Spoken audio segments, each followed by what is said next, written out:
मैं वो काम पूरी मेहनत और ईमानदारी से करूंगा। अच्छा ठीक है भूषण, तो कान खोल कर सुन लो।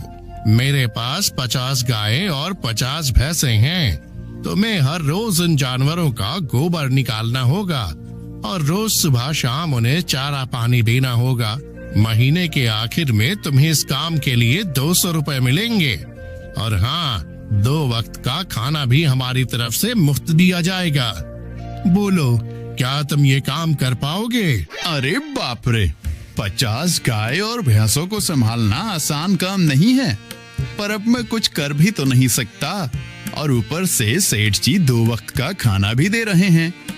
ठीक है सेठ जी, मैं ये काम कर लूंगा, पर एक विनती है। हाँ बोलो भूषण, क्या बात है? सेठ जी, अगर आपको समस्या ना हो तो क्या मैं आपके गायों के साथ गौशाला में रह सकता हूँ?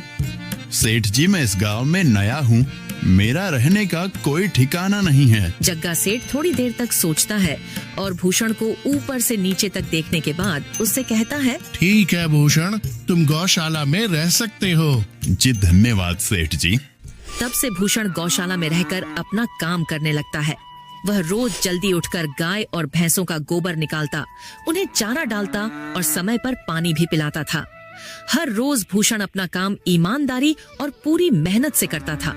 जगत सेठ को भी भूषण का काम बहुत पसंद आने लगा, क्योंकि वह अपना काम सफाई से करता था। एक दिन जगत सेठ भूषण को बुलाकर उससे बोलता है, भूषण, मुझे तुम्हारा काम बहुत पसंद आया है। तुम गाय और भैंसों का अच्छा ख्याल रख रहे हो, इसलिए दूध की गुणवत्ता भी बढ़ गई है और गायें पहले से ज्यादा दूध भी दे रही हैं। इसलिए मैं आज से तुम्हारी तनख्वाह बढ़ाकर पूरे 400 रुपए कर रहा हूँ। आपका बहुत बहुत धन्यवाद सेठ जी। कुछ दिन ऐसे ही बीतने लगते हैं। भूषण जगत सेठ के पास बहुत मेहनत और ईमानदारी से काम करता है। धीरे धीरे भूषण के पास अच्छा खासा रुपया जमा हो जाता है, जिससे वह अपने लिए छोटा सा रहने लायक एक कुटिया बनवा लेता है। उस गौशाला में सोकर तो नाक से गोबर की गंध अभी भी नहीं जा रही। अब आखिरकार मुझे अपने घर में चैन से सोने को तो मिलेगा। तब से भूषण जगत सेठ के पास गौशाला में काम करने आता और 2 वक्त का खाना खाकर अपने घर सोने के लिए चला जाता था। कई साल ऐसे ही बीत जाते हैं। भूषण की मेहनत के कारण उसके पास अच्छा खासा रुपया जमा हो जाता है। एक दिन भूषण जगत सेठ से बोलता है, सेठ जी, आजकल गांव में चोरी की समस्या बहुत बढ़ गई है और मेरे पास कुछ रुपए भी जमा हैं जो मैंने अपने घर में रखे हुए हैं, पर मुझे उन पैसों की चोरी की चिंता हो रही है। आपको तो पता है कि मैं दिन भर आपके पास ही काम करता हूँ और सिर्फ रात में ही घर सोने जाता हूँ, इसलिए मुझे रोज उन पैसों की चोरी की चिंता सताती है। हाँ भूषण, तुम बात तो बिल्कुल सही कह रहे हो। आए दिन गांव में नए नए चोरी के किस्से सामने आ रहे हैं और दिन भर तो तुम्हारा घर खाली ही रहता है, तो चोरी होने की संभावना तो जरूर है। जगत सेठ थोड़ी देर सोचता है और फिर भूषण से कहता है, देखो भूषण, ऐसे समय में तो गांव में एक ही जगह है जहां पर तुम्हारा धन सुरक्षित रह सकता है, और वो है जमींदार का घर। क्या, जमींदार का घर? हाँ भूषण, इस गांव के जमींदार बहुत ईमानदार और दयालु हैं। ऐसा मैंने कुछ लोगों से सुना है और उनके घर पर बहुत सारे पहरेदार भी हैं, तो चोरी होने की संभावना बहुत कम है। तुम अपने पैसे उनके पास रख सकते हो। अच्छा, ऐसा है क्या सेठ जी? ठीक है, फिर आज ही मैं जमींदार जी से मिलकर बात करता हूँ और उन्हें अपनी समस्या बताता हूँ। उस दिन भूषण जमींदार जी के घर उनसे बात करने जाता है। टूडको, कहाँ अंदर आए जा रहे हो? वहीं रुक जाओ। जी, मुझे जमींदार जी से मिलना है, मुझे उनसे कुछ काम है। क्या काम है तुमको उनसे? मुझे जरा बताओ। जी, मुझे कुछ पैसे रखवाने थे उनके पास, यही काम के लिए आया था मैं। अच्छा ठीक है, तुम अंदर जा सकते हो। नमस्ते जमींदार जी, मैं भूषण जगत सेठ के यहाँ काम करता हूँ। कुछ साल पहले ही मैं दूसरे गांव से यहाँ आया हूँ। अच्छा भूषण, बोलो तुम्हारा क्या काम है मेरे पास? जमींदार जी, मैं सालों से जगत सेठ के पास काम कर रहा हूँ, और मैंने कुछ रुपए भी जमा कर लिए हैं। पर बात यह है कि गांव में चोरी की समस्या बहुत बढ़ गई है, तो मुझे अपने रुपए घर में रखने से डर लग रहा है।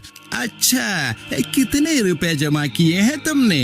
जमींदार जी, यही कोई 5 से 6 हजार रुपए होंगे मेरे पास। वाह, ये तो बड़ी रकम है। मैंने आपकी ईमानदारी के बारे में लोगों से बहुत सुना है, इसलिए मैं अपनी रकम आपके पास कुछ वक्त के लिए रखने आया हूँ। हाँ भूषण, तुमने बिल्कुल सही सुना है। तुम्हारी रकम मेरे पास पूरी तरह से सुरक्षित रहेगी।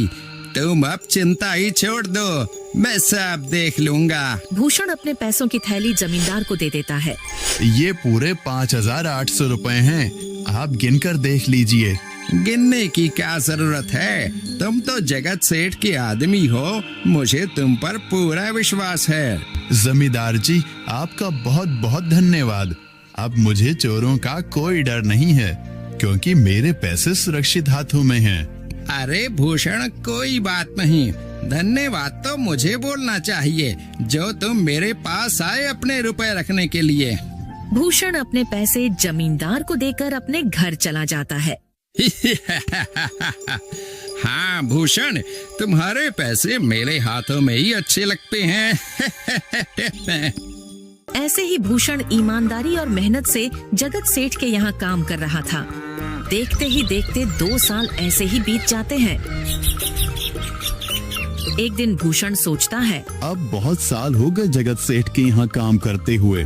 वैसे सेठ जी तो बहुत अच्छे इंसान हैं, पर सोच रहा हूँ कि खुद की जमीन लेकर उस पर मेहनत करूँ, तभी मैं बड़ा आदमी बन सकता हूँ। अब जो मेरे पास थोड़े कुछ पैसे हैं और जो जमींदार के पास कुछ पैसे संभालने के लिए दिए हैं, वो जमा करके थोड़ी जमीन खरीद लूंगा। आज ही जमींदार से मिलने जाता हूँ और अपने रुपए मांगता हूँ। ये सोचकर भूषण जमींदार जी के घर चला जाता है। जमींदार जी, मैं अपने रुपए वापस लेने आया हूँ। आपके पास मैंने 5,800 रुपए दिए थे संभालने के लिए।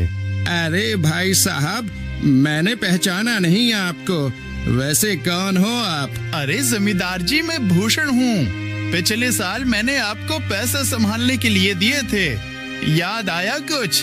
अरे भाई साहब, मेरे पास कितने सारे लोग आते जाते हैं पैसे रखने के लिए, और सभी के साथ मेरा अच्छा व्यवहार होता है। वैसे आपके पास कोई कागजात हैं क्या?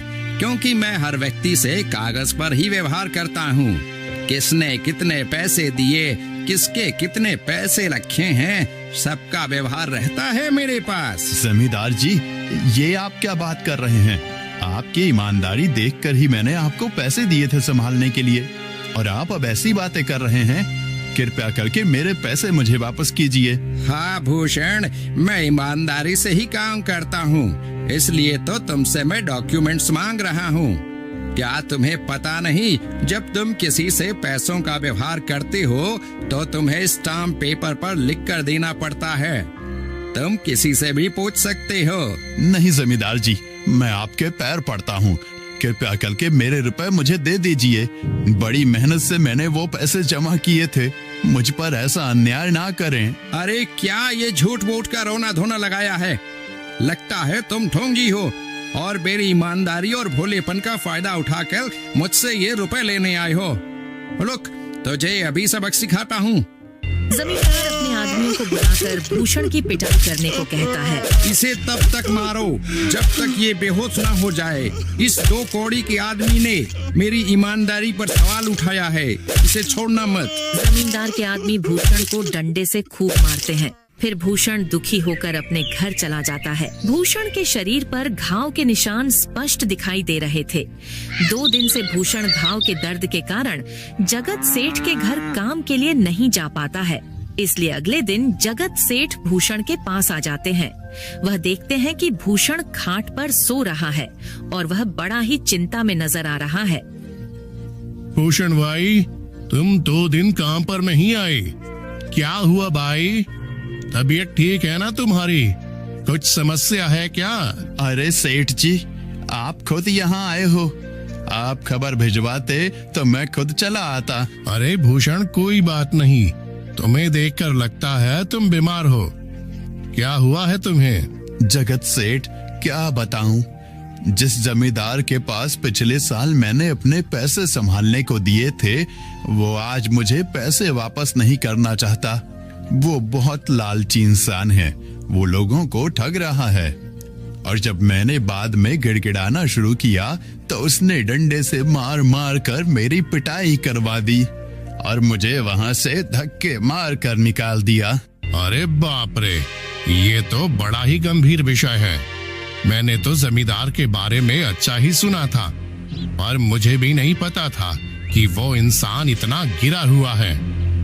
तभी मैं सोचूं, हर साल उसकी संपत्ति इतनी ज्यादा कैसे बढ़ रही है।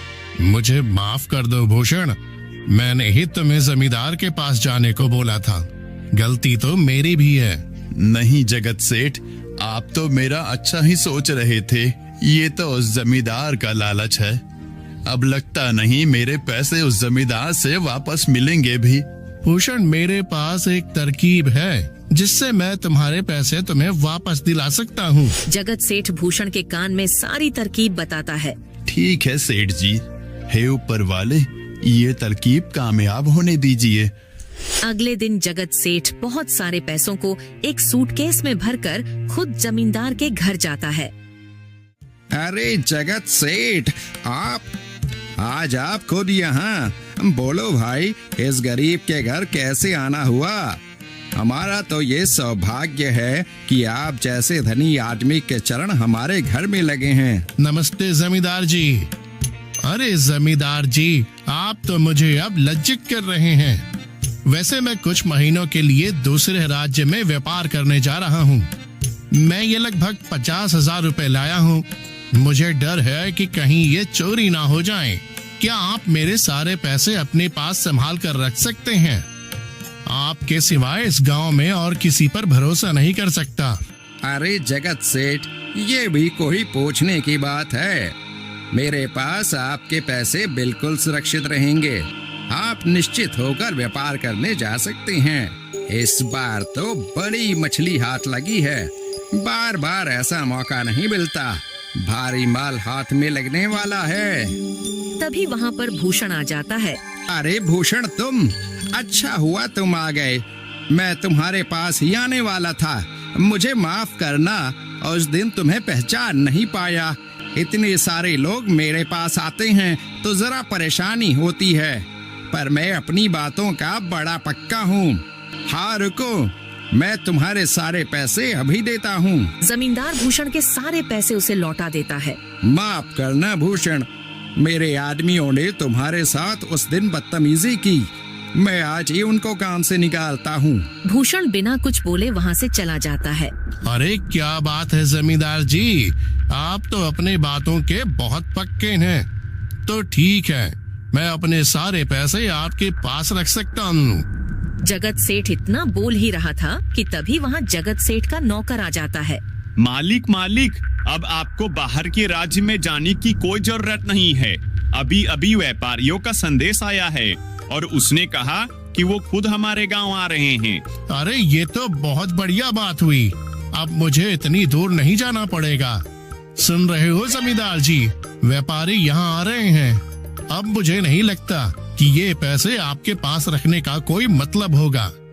चलो, आपका बहुत बहुत धन्यवाद। आपने इतनी ईमानदारी दिखाई मुझे।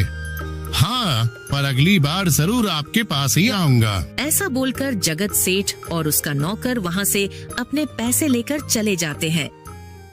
धत तेरी की, ये क्या हो गया? ये 50,000 तो चले गए और जो भूषण के 5,800 रुपए हड़प लिए थे वो भी चले गए। आपका बहुत बहुत धन्यवाद सेठ जी। अगर आज आप ना होते तो मेरी सारी जमा पूंजी वो जमींदार हड़प लेता। भूषण, कोई बात नहीं। जो व्यक्ति मेहनत और ईमानदारी से कमाता है, ऊपर वाले उसका कभी बुरा नहीं होने देते, और जो हराम की कमाई का खाता है उसका कभी अच्छा नहीं होने देते।